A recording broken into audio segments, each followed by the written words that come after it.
ہم لوگ اللہ تعالیٰ کی عطا کردہ نعمتوں کا شکر ادا نہیں کرتے ہیں، جبکہ ہماری زندگی نعمتوں سے بھری ہوئی ہے۔ اللہ نے ہمیں دیکھنے کے لیے آنکھیں، سننے کے لیے کان اور بولنے کے لیے زبان دی ہے۔ یہ ہاتھ، یہ پاؤں اور یہ چہرہ سب اللہ تعالیٰ ہی کی عطا ہے۔ ہمارے پاس رہنے کو گھر، ماں باپ، بہن بھائی اور پیار کرنے والے لوگ اسی رب کی عطائیں ہیں۔ جب بھوک لگتی ہے تو من پسند کھانا کھا لیتے ہیں، سونے کے لیے نرم بستر ہے۔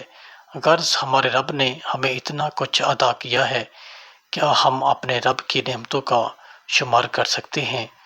ہرگز نہیں۔ لیکن ہم تو اپنے رب کا شکر بھی صرف تب ادا کرتے ہیں جب بہت تڑپ سے مانگی ہوئی چیز اللہ ہمیں دے۔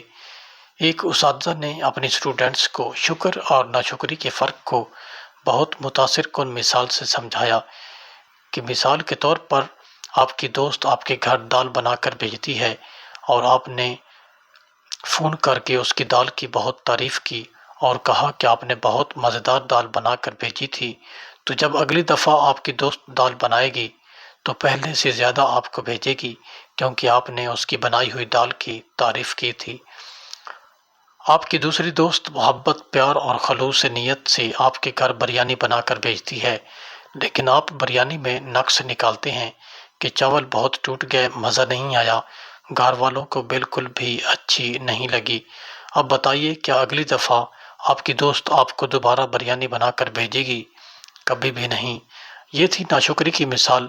جب ہم اللہ کی عطا کردہ نعمتوں کی ناقدری کرتے ہیں تو پھر اللہ تعالیٰ ہم سے وہ تمام چیزیں واپس لے لیتا ہے۔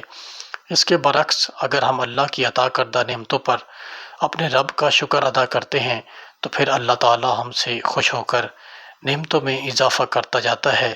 اس لیے ہمیں اپنے رب کی عطا کی ہوئی ہر نعمت پر اللہ کا شکر ادا کرنا چاہیے، تاکہ ہماری زندگی اور مال میں برکت آئے اور ہمارا رب ہم سے راضی ہو جائے۔